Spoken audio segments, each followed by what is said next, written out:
ಒಳ್ಳೆ ಪಾತ್ರ, ಒಳ್ಳೆ ಕತೆ ಇದ್ರೆ ನಾನು ಹಠ ಮಾಡಿದ್ರು ಅದನ್ನು ಪಡಿತೀನಿ. ಒಬ್ಬಳು ನಾನು ಎಮೋಷನಲಿ ನೋಡಲಿಕ್ಕೆ, ಎಮೋಷನಲಿ ಕನೆಕ್ಟ್ ಆಗಲಿಕ್ಕೆ ನನಗೆ ಆಡಿಯನ್ಸೇ ಕಾರಣ. ಈ ಫೇಸ್ಬುಕ್ ಮೆಸೇಜನ್ನ ನಾನು ಇಗ್ನೋರ್ ಮಾಡಲ್ಲ. ನಾನ್ ಆ್ಯಕ್ಟರ್ಸ್ ಜೊತೆ ಆ್ಯಕ್ಟ್ ಮಾಡೋ ಸವಾಲೆ.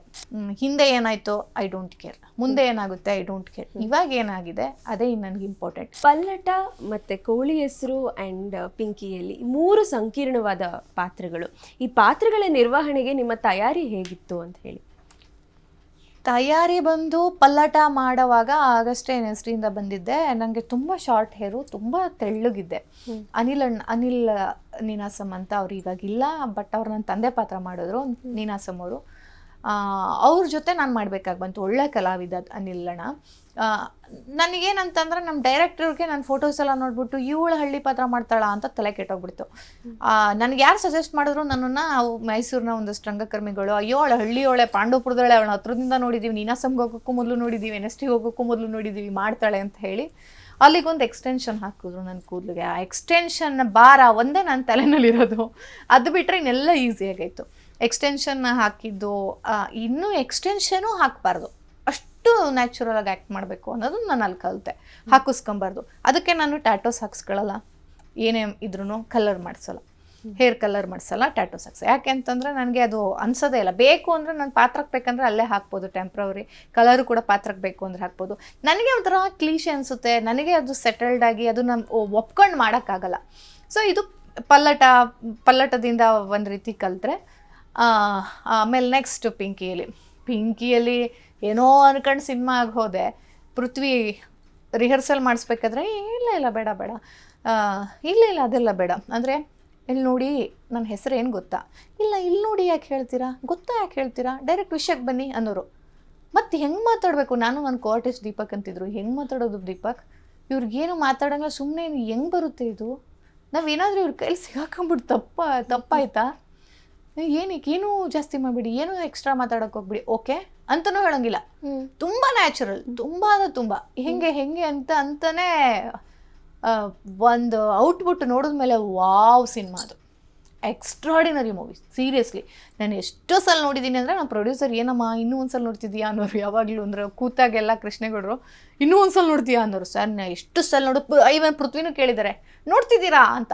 ಸರ್ ನನಗೆ ಈ ಫಿಲಿಮ್ ಫ್ಯಾನ್ ಸರ್, ನಾನು ಮಾಡಿದ್ದೀನಿ ಅಂತಲ್ಲ, ಎಷ್ಟು ಸಲ ನೋಡಿದ್ರು ಈ ಫಿಲಿಮ್ ನೋಡಬೇಕು ಅನ್ನಿಸ್ತಿದೆ. ಅಷ್ಟು ಥ್ರಿಲ್ ಇದೆ, ಅಷ್ಟು ಏನು ಹೇಳ್ತಾರೆ ಟೈಟಾಗಿ ಸ್ಕ್ರೀನ್ ಪ್ಲೇ, ಹಿನ್ನೆಲೆ ಸಂಗೀತ ಇಲ್ಲ, ಸೌಂಡ್ ಇಲ್ಲ, ಹಾಡಿಲ್ಲ, ಏನೂ ಇಲ್ಲ, ಎಷ್ಟು ಚೆನ್ನಾಗಿ ಕೂರಿಸ್ತಾ ಹೋಗುತ್ತೆ ಅಂದರೆ ಅವ್ರದ್ದು ಬರೀ ನನ್ನೊಬ್ಳಿಗಷ್ಟೇ ಅಲ್ಲ, ಕನ್ನಡ ಸಿನಿಮಾ, ಕನ್ನಡ ಚಿತ್ರರಂಗಕ್ಕೇ ಹೊಸ ರೂಪ, ಹೊಸ ಕಲಿಕೆ ಅವ್ರ ಸಿನಿಮಾ. ಸೊ ಅಲ್ಲಿ ಅದಾಯಿತು. ನಾನು ಮಾಡೋದ್ರ ಜೊತೆಗೆ ನೆಕ್ಸ್ಟ್ ಬಿಟ್ಬಿಡ್ತೀನಿ.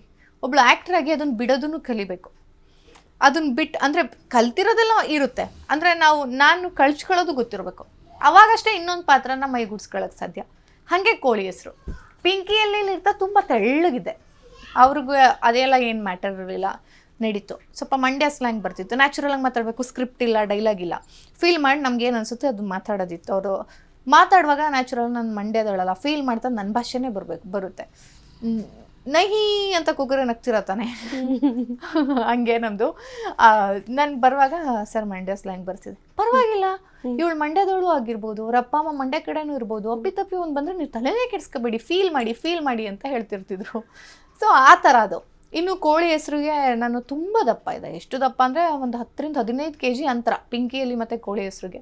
ಬಾಣಂತಿ, ನಿಮಗೂ ಗೊತ್ತು ಅದು, ಮಂಡ್ಯದಲ್ಲಿ ಬಾಣಂತನಂತೂ ನಿಮ್ಗೆ ಗೊತ್ತು. ಸೊ ಅವಾಗ ನಾನು ದಪ್ಪಕ್ಕಾಗಿದ್ದೀನಿ, ಅದನ್ನೇ ಕ್ಯಾರಿಕೇಚರ್ ಮಾಡಿ, ಅದನ್ನೇ ಕ್ಯಾರೆಕ್ಟರೈಸೇಷನ್ ಮಾಡಿ ನಮ್ಮ ಸ್ಟುಡಿಯೋದಲ್ಲೇ ನಾನು ಮತ್ತು ಮೇಡಮ್ ರಿಹರ್ಸಲಿಗೆ ಕೂತು ಒಂದು 3-4 ಥರ ಕ್ಯಾರೆಕ್ಟರ್ ಹುಚ್ಚೇರಿನ ಮಾಡಿ ತೋರಿಸ್ದೆ. ಸೀರೆ ಹಾಕೊಂಡು ನನಗೆ ನಾನು ಕ್ಯಾರೆಕ್ಟರೈಸೇಷನ್ ಏನೇ ಮಾಡಿದ್ರು ಒಂದು ಅಟೈರಿಂದ ಅಂದರೆ ಔಟ್ಫಿಟ್ಟಿಂದ ಶುರು ಮಾಡ್ತೀನಿ. ಸೀರೆ ಹಾಕ್ಕೊಂಡು ಅದ್ರ ಮ್ಯಾನರಿಸಮ್ 3-4 ಥರ ಕ್ಯಾರಿ ಮಾಡಿದಾಗ ಒಂದು ಹುಚ್ಚೇರಿನ ಅವ್ರು ನೋಟ್ ಮಾಡಿ, ಇದು ನೀನು ಸಸ್ಟೈನ್ ಮಾಡ್ತೀಯಾ, ಇದಾಗುತ್ತಾ ಎಲ್ಲ ಕಡೆನೂ, ಯಾಕೆಂದರೆ ಒಂದು ಸಲ ವಾಕ್ ಮಾಡ್ಕೊಬಂದ್ಬಿಟ್ಟು ಇನ್ನೊಂದು ಸಲ ಅದನ್ನು ಬಿಟ್ಬಿಡೋಕ್ಕಾಗಲ್ಲ. ಓಕೆ, ಅವ್ರು ಏನು ಹಿಡಿದ್ರು ಹುಚ್ಚೇರಿ, ಅದನ್ನು ನಾನು ಆಮೇಲೆ ಶೂಟಿಂಗ್ ಹೋಗೋಕ್ಕೂ ಮೊದಲುವರೆಗೂ ಪ್ರಾಕ್ಟೀಸ್ ಮಾಡ್ತಾಯಿದ್ದೆ. ಆ ಥರ ಪಾತ್ರ ನನ್ನ ಮಂಡ್ಯದಲ್ಲಿ ನನ್ನ ಅಕ್ಕಪಕ್ಕ ಸುತ್ತಮುತ್ತದ ಒಂದಷ್ಟು ಜನ ನೋಡಿದ್ದೆ. ಹಾಗಾಗಿ ಅವ್ರನ್ನೇ ಮೈಗೂಡಿಸ್ಕೊಂಡು ಶೂಟಿಂಗ್ ಊರಿಗೆ ಹೋಗಿ ಮಧ್ಯದಲ್ಲಿ 2 ದಿನ ನಾನು ಅಬ್ಸರ್ವ್ ಮಾಡಿ, ಒಂದಷ್ಟು ಜನನೆಲ್ಲ ಅಬ್ಸರ್ವ್ ಮಾಡಿ, ಒಲೆ ಹಚ್ಚಿ ಮುದ್ದೆ ಮಾಡೋದು ಅವೆಲ್ಲ ನನಗೆ ಗೊತ್ತಿತ್ತು. ಆದರೆ ಹಿಂದೆ ಮಾಡೋದು ನೋಡ್ತಿದ್ದೆಲ್ಲ ಗೊತ್ತಿತ್ತಲ್ಲ, ಅವೆಲ್ಲ ನಾನು ಶೂಟಿಂಗ್ ಸೆಟ್ಟಲ್ಲಿ ಶುರು ಆಗೋಕ್ಕೂ ಮೊದಲೇ ಒಂದು ಸ್ವಲ್ಪ ಅದೆಲ್ಲ ಪ್ರೊಫೆಷನಲ್ ಆಗಿ ಪಾತ್ರಕ್ಕೆ ಹೆಂಗೆ ಬೇಕು ಹಂಗೆ ತಿರುಗೋದು ಅವೆಲ್ಲ ಮಾಡ್ತಾ ಬಂತು. ಎಸ್. ಇನ್ನು NSD ಮತ್ತು ನೀನಾಸಂ ಸ್ನೇಹಿತರಿಂದ ಈ ಸಿನಿಮಾಗಳಿಗೆ ಯಾವ ರೀತಿ ಪ್ರತಿಕ್ರಿಯೆ ವ್ಯಕ್ತವಾಗಿದೆ ಅಂತ ಹೇಳಿ? NSD ಸ್ನೇಹಿತರು ಒಂದಷ್ಟು ಜನ ಪಿಂಕಿಯಲ್ಲಿ ನೋಡಿದ್ದಾರೆ, ಯಾಕೆಂದರೆ ಅದು ತುಂಬ ಗ್ಲೋಬಲಿ ಹೆಸರು ಮಾಡಿದಂಥ ಸಿನಿಮಾ. ಅವ್ರಿಗೆ ಪ್ರೌಡ್ ಇದೆ, ಅಕ್ಷತಾ ಪಿಂಕಿಯಲ್ಲಿ ಸಿನಿಮಾ ಎಲ್ಲ ಕಡೆ ನೋಡ್ತಾ ಇದ್ದೀವಿ, ವೇರ್ ಇಸ್ ಪಿಂಕಿ, ಅವ್ರು ವೇರ್ ಇಸ್ ಪಿಂಕಿ ಅಂತಾರೆ, ಹಂಗಿರೋದು ವೇರ್ ಇಸ್ ಪಿಂಕಿ ಚೆನ್ನಾಗಿ ಮಾಡಿದ್ಯಾ ಅಂತೆಲ್ಲ ಹೇಳ್ತಾರೆ. ನೀನಾಸಂ ಅವರು ಗೊತ್ತಿಲ್ಲ ನನಗೆ, ನೀನಾಸಂ ಅವರು ಎಷ್ಟು ಜನ ನೋಡಿದ್ದಾರೆ, ನೋಡ್ದು 1-2-3 ಜನ ನೋಡಿದವರು ಹೋಗ್ಲಿದ್ದಾರೆ, ಇಷ್ಟಪಟ್ಟಿದ್ದಾರೆ ಸಿನಿಮಾನ. ಕೆಲವರು ನೋಡೋಕ್ಕೆ ಹೋಗಲ್ಲ ಸಿನಿಮಾಗಳನ್ನ, ಅದರ ನಾಟಕ ರಂಗದವರು ಸಿನಿಮಾ ಯಾಕೆ ಅನ್ನೋ ಲೆವೆಲ್ಗೆ ಇರ್ತಾರೆ, ನೋಡೋಕ್ಕೆ ಹೋಗಲ್ಲ. ಇನ್ನು ಕೋಳಿ ಹೆಸ್ರಿಗೂ ಕೂಡ ಯಾವುದೇ ನೀನಾಸಂ ಅವರಿಂದ ಅಂದರೆ ಒಂದಿಷ್ಟು ನಟಿಯರಿದ್ದಾರೆ ಅಂದರೆ ಬೇರೆ ಬೇರೆ ಚಿತ್ರದಲ್ಲಿ ಅವರೆಲ್ಲ ಚೆನ್ನಾಗಿತ್ತು ಅಂತ ಈ ಥರ ನಾವು ನೋಡಿ ಆ ಥರ ಮಾತಾಡೋದು ಸಹಜ. ಅದರ್ವೈಸ್ ಸ್ಕ್ರೀನಿಂಗ್ ಕರೆದ್ರೂ ಅವ್ರೇನು ಬರ್ತೀವಿ ಅವನು ಹೇಳಲ್ಲ, ಏನು ಹೇಳಲ್ಲ. ಆಮೇಲೆ ನನಗೂ ಏನು ನೀನಾಸಂ ಅವ್ರದ್ದೇ ಒಪಿನಿಯನ್ ಬೇಕು ಆ ಥರದ್ದು ಇಲ್ಲ. ನನಗೂ ಯಾವತ್ತೂ ನಾವು ಅವರಿಂದ ನಮ್ಮ ಒಪಿನಿಯನ್ ಕೇಳಿ ನಾವೇನೋ ಆಗಬೇಕು ಅನ್ನೋದು ನನಗಿಲ್ಲ. ನಾನೇನು ಮಾಡ್ತೀನಿ, ನನ್ನ ನಿರ್ದೇಶಕ ಹೇಳಿದ್ದನ್ನು ಮಾಡ್ತೀನಿ. ನಾನು ಏನು ಮಾಡಿದೆ ಅದು ಸರಿನೋ ತಪ್ಪು ಅಂತ ನಿರ್ದೇಶಕ ಹೇಳ್ತಾನೆ, ಅದಾದಮೇಲೆ ಪ್ರೇಕ್ಷಕರು ಹೇಳ್ತಾರೆ. ಪ್ರೇಕ್ಷಕರು ಅಂತಂದರೆ ಯಾರು? ಅಕ್ಷತಾನ ಬಿಗ್ ಬಾಸಲ್ಲಿ ನೋಡಿ ಅಂದ್ಬಿಟ್ಟು ಇಲ್ಲಿ ಒಪ್ಕೊಂಡಿರ್ತಾರಲ್ಲ, ಅವ್ರು ನಿಜವಾದ ಪ್ರೇಕ್ಷಕರು, ಆಯಿತಾ? ಅದರ್ವೈಸ್ ಅವ್ರು ಒಂದೇನೋ ಒಂದು ತಲೆನಲ್ಲೇ ಏನೋ ಇಟ್ಕೊಂಡು ಇವೆಲ್ಲ ಒಂದು ಸಿನಿಮಾನ, ಇವೆಲ್ಲ ಒಂದು ಆ್ಯಕ್ಟಿಂಗ್, ಇವರೆಲ್ಲ ಒಬ್ರು ಆ್ಯಕ್ಟ್ರ್ ಅಂತ ಅಂದ್ಕೊಂಡು ಬರೋನ್ನ ಒಪ್ಸೋ ಯಾವುದೇ ಇದಿಲ್ಲ ನನಗೆ. ಎಸ್. ಇನ್ನು ಇಷ್ಟಕಾಮ್ಯ, ಬ್ಯೂಟಿಫುಲ್ ಮನಸ್ಸುಗಳುದಂತಹ ಕೆಲವು ಮೇನ್ ಸ್ಟ್ರೀಮ್ ಸಿನಿಮಾಗಳಲ್ಲೂ ಪಾತ್ರಗಳನ್ನು ಮಾಡಿದ್ದೀರಿ. ಸೊ ಈ ಸಿನಿಮಾಗಳು ಮತ್ತು ಪಾತ್ರಗಳ ಬಗ್ಗೆ ನಿಮ್ಮ ನಿಲುವು ಒಲವು? ಇಷ್ಟಕಾಮ್ಯ ನಕ್ತಿಹಳ್ಳಿ ಸರ್ದು. ಅವ್ರು ಆಲ್ರೆಡಿ ಕಾಸ್ಟಿಂಗ್ ಎಲ್ಲ ಮಾಡಿ ಏನೋ ಸಿನಿಮಾಗೆ ಹೋಗುವಾಗ ಒಂದು ಪಾತ್ರ ಮಾತ್ರ ಅವ್ರಿಗೆ ಸಿಕ್ಕಿರಲಿಲ್ಲಂತೆ. ಯಾರೋ ಹೇಳಿದ್ರು ಹಿಂಗೆ ಅಕ್ಷತಾ NSD ಅವಾಗಷ್ಟೇ ಮುಗಿಸ್ಕೊಂಡು ಹೋಗಿದೆ, 1 ತಿಂಗಳಾಗಿತ್ತು NSD ಮುಗಿಸ್ಕೊಂಡೋಗಿ ನೋಡಿ ಅಂದರು. ನಾನು ನೋಡಿದ್ರು, ಮಾತಾಡಿದ್ರು, ಮಾಡ್ತೀಯಮ್ಮ ತೆಂಗಿನ ಮರ ಎಲ್ಲ ಹತ್ತಬೇಕು, ಗೌಡ್ರ ಹುಡುಗಿ ಬಿಡು ಮಾಡ್ತೀಯ ಹಂಗಂತೆಲ್ಲ ಹೇಳಿ ಓಕೆ ಸರಿ ಆಯಿತು ತೆಂಗಿನ ಮರ ಹತ್ತಬೇಕು ಅಂದಾಗಲೇ ನಾನು ಒಪ್ಕೊಂಡ್ಬಿಟ್ಟೆ. ನಾನು ಒಂಥರ ಚಾಲೆಂಜಿಂಗ್ ಅಂತ ಸಾಯ್ತಾ ಇರ್ತೀನಿ. ತೆಂಗಿನ ಮರ ಹತ್ತದೆ ಚಾಲೆಂಜಿಂಗ್ ಅನ್ನಿಸ್ತು. ಸರ್ ನಾನು ವಾಯ್ಸ್ ನಾನೇ ಕೊಡ್ತೀನಿ, ನನ್ನೊಂದಿದೆ, ನನ್ನ ವಾಯ್ಸ್ ನಾನೇ ಕೊಡ್ತೀನಿ, ಡಬ್ಮೆಲ್ಲ ಮಾಡಿಸ್ಬೇಡಿ ಅಂತ. ಅವ್ರ ಪಾಪ ಅವರು ಒಪ್ಕೊಂಡ್ರು, ಸರ್ ಒಪ್ಕೊಂಡ್ರು. ನಾನು ಶೂಟಿಂಗು ಒಂದು 4 ದಿನ ಅಲ್ಲಿ ಹೋಗಿ ಕೊಪ್ಪ ತೀರ್ಥಹಳ್ಳಿ ಸೈಡ್ ಹೋಗಿ ತೆಂಗಿನ ಮರ ಅಡಿಕೆ ಮರ ಎಲ್ಲ ಹತ್ತೋದೆಲ್ಲ ಪ್ರಾಕ್ಟೀಸ್ ಮಾಡ್ಕೊಂಡೆ. ಅದಕ್ಕೆಲ್ಲ ಚೆನ್ನಾಗಿ ಸಪೋರ್ಟ್ ಮಾಡಿದ್ರು, ಕಲಿತೆ. ಅದಾದಮೇಲೆ ಒಂದು ಸಣ್ಣ ಪಾತ್ರ ಮಾಡಿದೆ, ಸಿನಿಮಾನೂ ಬಂತು, ಸಿನಿಮಾನೂ ನೋಡಿದೆ, ಆದರೆ ಮಾಡಿದಷ್ಟು ಬಂದಿರಲಿಲ್ಲ. ಆಮೇಲೆ ನಾನು ಏನೂ ಮಾಡೋಕ್ಕಾಗಲ್ಲ, ಕೆಲವು ಸಿನಿಮಾಗಳು ಕಮರ್ಷಿಯಲ್ ಸಿನಿಮಾಗಳಲ್ಲಿ ಕತ್ರಿ ಅನ್ನೋದು ತುಂಬ ಇರುತ್ತೆ, ಅದಕ್ಕೂ ನಾವು ಗೌರವ ಕೊಡಬೇಕು ಅನ್ನೋದನ್ನು ನಾನು ಆಮೇಲೆ ಕಲ್ತ್ಕೊಂಡಿದ್ದು. ಸೇಮ್ ಇನ್ ಬ್ಯೂಟಿಫುಲ್ ಮನಸ್ಸುಗಳು. ಓಕೆ. ಸೊ ಈಗ ವಾಪಸ್ ಮತ್ತೆ ಥಿಯೇಟ್ರಿಗೆ ಬರೋಣ. ಒಬ್ಬಳು ನಂತರ MG ರೋಡ್ ಶಾಂತಿ, ಕುರ್ಚಿ ಮಾರಮ್ಮ ಪ್ರಯೋಗಗಳನ್ನ ಮಾಡಿದ್ರಿ. ಈ ಪ್ರಯೋಗಗಳ ಬಗ್ಗೆ ಹೇಳೋದಾದ್ರೆ? ಪ್ರಯೋಗಗಳು ಅಂತ ಹೇಳಿದ್ರಲ್ಲ, ನಂಗೆ ಅದು ಖುಷಿ ಆಯಿತು. ನಾಟಕ ಅಂತ ಹೇಳಿರಲ್ಲ, ನನಗೆ ಪ್ರಯೋಗಗಳು ಮಾಡೋದು ಇಷ್ಟ. ಯಾವುದಾದ್ರೂ ಒಂದು ಘಟನೆನ ತಗೊಂಡು ಅದನ್ನು ನಾನು ಡಿವೈಸ್ ಮಾಡೋಕ್ಕೆ ಇಷ್ಟಪಡ್ತೀನಿ. ಆ ಥರದ ಘಟನೆ ಕುರ್ಚಿ ಮಾರಮ್ಮ ಅನ್ನೋದು. ಅಂದರೆ ನಾನು ಸ್ವಲ್ಪ ಈ ಮಾರಮ್ಮ, ಈ ನಮ್ಮ ಊರಿನ ದೇವ್ರು ಇರ್ತಾರಲ್ಲ, ಅವ್ರದ್ದೆಲ್ಲ ಒಂದು ಆರಾಧಕಿ ಅಂತ ಹೇಳಲ್ಲ, ಅವರೆಲ್ಲ ನನಗೊಂಥರ ಒಂದು ಎನರ್ಜಿ, ಒಂದು ಶಕ್ತಿ. ನನಗೆ ಏನಾದರೂ ಆಗ್ಬೋದು.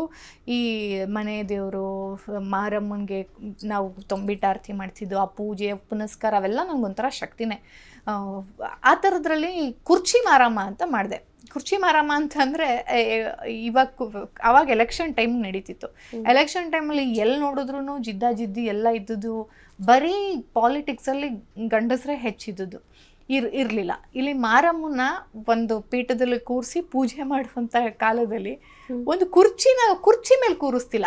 ಮಾರಮ್ಮನ ಗುಡಿಲಿ ಕೂರಿಸ್ತಾರೆ, ಅವ್ರು ಬೇಕಾದ್ರೆ ದೇವಸ್ಥಾನ ಕಟ್ತಾರೆ, ಇನ್ನೆಲ್ಲೋ ಮಾಡ್ತಾರೆ, ಕುರ್ಚಿ ಮೇಲೆ ಕೂರಿಸ್ತಿಲ್ಲ. ಮಾರಮ್ಮ ಅನ್ನೋದು ನನಗೆ ಹೆಣ್ಮಕ್ಳು, ಆಯಿತಾ? ಕುರ್ಚಿಗಾಗಿ ಮಾರಮ್ಮ ಇಲ್ಲ. ಸೊ ಈ ಒಂದು ವಿಷಯನ ಇಟ್ಕೊಂಡು ಸಟೈರ್ ಆಗಿ ಏನಂತಂದರೆ, ಈಗ ಮಾರಮ್ಮನ ಪೂಜೆ ಮಾಡ್ತಾ ಇದ್ದಾರೆ ಇಬ್ಬರೂ ಎಲೆಕ್ಷನ್ ಟೈಮಿಗಾಗಿ ಮಾರಮ್ಮನ ಪೂಜೆ ಮಾಡ್ತಾ ಇದ್ದಾರೆ. ಮಾರಮ್ಮನ ಸನ್ನಿಧಿಯಲ್ಲಿ ಪ್ರಚಾರ ನಡೀತಿದೆ, ಅವ್ರು ಏನೇನು ಹಂಚಬೇಕು ಅಲ್ಲಿ ಹಂಚ್ತಾ ಇದ್ದಾರೆ ಇಬ್ಬರು. ಅದನ್ನು ಒಬ್ಬ ನೀನಾಸಂ ಅವರು, ಇನ್ನೊಬ್ಬರು ಹವ್ಯಾಸಿ ರಂಗ ತಂಡದ ನಟ ಮಾಡಿದ್ದು ಅವೆರಡು ಪಾತ್ರ ಎಲ್ಲ ಹಂಚ್ತಾ ಇರ್ತಾರೆ. ಈ ಮಾರಮ್ಮ ನನ್ನವಳು, ಈ ಮಾರಮ್ಮ ನಿನ್ನವಳು ಅಂತ ಮಾರಮ್ಮಂಗೆ ಬೇಡಿಕೆ ಇಡ್ತಿದ್ದಾರೆ. ಈ ಸಲ ನಾನು ಹಿಂಗೆ ಅದು ಮಾಡ್ತೀನಿ, ನನಗೆ ನಮ್ಮ ನಾಯಕನ ಗೆಲ್ಸು. ಈ ಸಲ ಅವರಿಬ್ರು ಎಲೆಕ್ಷನ್ ನಿಲ್ತಿಲ್ಲ, ಅವರಿಬ್ರು ಅವ್ರ ಚಿಲ್ಲಗಳು ಆ ಥರ ನನ್ನನ್ನು ಗೆಲ್ಸು ಅಂತ ಮಾಡುವಾಗ ಮಾರಮ್ಮ ಪ್ರತ್ಯಕ್ಷ ಆಗ್ಬಿಡ್ತಾಳೆ. ಮಾರಮ್ಮ ಪ್ರತ್ಯಕ್ಷ ಆಗಿ ಎಲ್ಲಪ್ಪ ನೀವೆಲ್ಲ ನಿಮ್ಮ ನಾಯಕನ ಗೆಲ್ಸು ಅಂತ ಹೇಳ್ತಿದ್ದೀರ, ನಾಯಕಿ ಬಗ್ಗೆ ಯಾಕೆ ಯೋಚನೆ ಮಾಡ್ತಿಲ್ಲ ಅಂತ ಒಂದು ರೀತಿ ಬೇರೆ ಥರದ ಪ್ರಯೋಗ ಅದು. ನಾಯಕಿ ಬಗ್ಗೆ ಯಾಕೆ ಯೋಚನೆ ಮಾಡ್ತಿಲ್ಲ ಅಂತ ಈಗ ಮಾತ್ರ ನಾಯಕಿರು ಅವ್ರು ಯಾರು ಹೆಂಗಸ್ರಿಗೆ ಕೊಟ್ಟಿಲ್ವಾ ನಾವು ರಿಸರ್ವೇಷನ್ನು, ಹಂಗೆ ಮಾಡಿಲ್ವಾ ಹಿಂಗೆ ಮಾಡಿಲ್ಲ ಅನ್ನುವಾಗ ಎಲ್ಲ ಮಾಡಿದ್ದೀರಿ, ಜನಸಂಖ್ಯೆ ಸಮ ಇದೆ, ಎಲ್ಲ ಹಿಂಗೆ ಇರಬೇಕಾದ್ರೆ ಇನ್ನೂ ಕಮ್ಮಿನೇ ಇದ್ದೀವಿ ನಾವು, ಯಾಕೆ ಈ ಸಮ ಸಮ ಸಮ ಸಮ ಸಮ ಅಂತ ಮಾತಾಡ್ಕೊಂಡು ಹಾಳಾಗಿ ಬಿಡ್ತಿಲ್ಲ, ಈ ಕ್ವಶನ್ ಮಾರ್ಕ್ ಇಟ್ಕೊಂಡು ಮಾಡಿದ ಪ್ರಯೋಗ. ಆಫ್ಕೋರ್ಸ್ ಅದು ಎಲೆಕ್ಷನ್ ಟೈಮು, ಆಫ್ಕೋರ್ಸ್ ಇಂಥ ನಾಟಕಗಳು ಬೇಡ ಯಾರಿಗೂ, ಹಾಗಾಗಿ ಹೆಚ್ಚು ಪ್ರದರ್ಶನ ಕಾಣಲಿಲ್ಲ ಅದು. ಓಕೆ, ಇನ್ನು ನೀವು ನಟನೆಗೆ ಸಂಬಂಧಿಸಿದ ಹಾಗೆ ತರಬೇತಿಯನ್ನು ಕೊಡ್ತೀರಿ. ಸೊ ಹೇಳಿ, ಈ ಪ್ರಕ್ರಿಯೆ ಹೇಗಿರುತ್ತೆ ಅಂತ ಹೇಳಿ.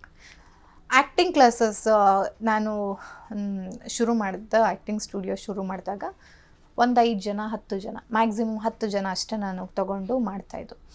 ಆ್ಯಕ್ಟಿಂಗ್ ಕ್ಲಾಸ್ ಮಾಡ್ತಾ ಮಧ್ಯದಲ್ಲಿ ನನಗೆ ಒಂದಷ್ಟು ಸೀರಿಯಲ್ ನಟ ನಟಿಯರು, ಒಂದಷ್ಟು ಸಿನಿಮಾದಲ್ಲಿ ಆ್ಯಕ್ಟ್ ಮಾಡಬೇಕಾದವ್ರದ್ದು ಒಂದು ಅಪ್ರೋಚ್ ಕೂಡ ಬರ್ತಿತ್ತು. ನಾನು ಅವಾಗ ಒಂದು ರೀತಿ ಯಾವ ಥರ ಯೋಚನೆ ಮಾಡ್ತಿದ್ದೆ ಅಂದರೆ, ಇದು ಬಿಫೋರ್ ಕೋವಿಡ್ ಹೇಳ್ತಾ ಇದ್ದೀನಿ, ದುಡ್ಡಿರೋರು ಬಂದುಬಿಡ್ತಾರೆ, ಕಲ್ತ್ಬಿಡ್ತಾರೆ.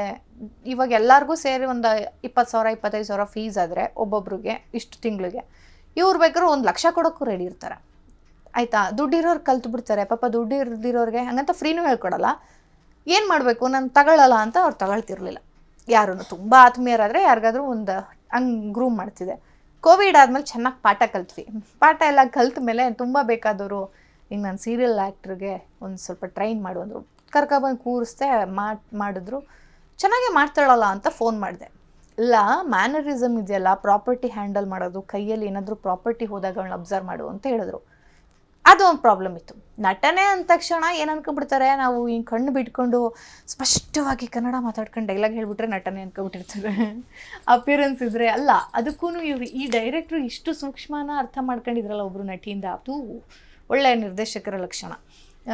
ಆವಾಗ ಅವರಿಗೆ ನಾನು ಆ ಪ್ರಾಪರ್ಟಿ ಹ್ಯಾಂಡ್ಲಿಂಗು, ಪ್ರಾಪರ್ಟಿ ಕೈಗೆ ಬಂದಾಗ ಮಾತು ದದ್ದ ಆಗಿಬಿಡ್ತಿತ್ತು, ಈ ಥರದ್ದೆಲ್ಲ ಇತ್ತಲ್ಲ, ಅದನ್ನು ಮಾಡಿದಾಗ ನನಗೊಂಥರ ಖುಷಿ ಕಾಣಿಸ್ತು.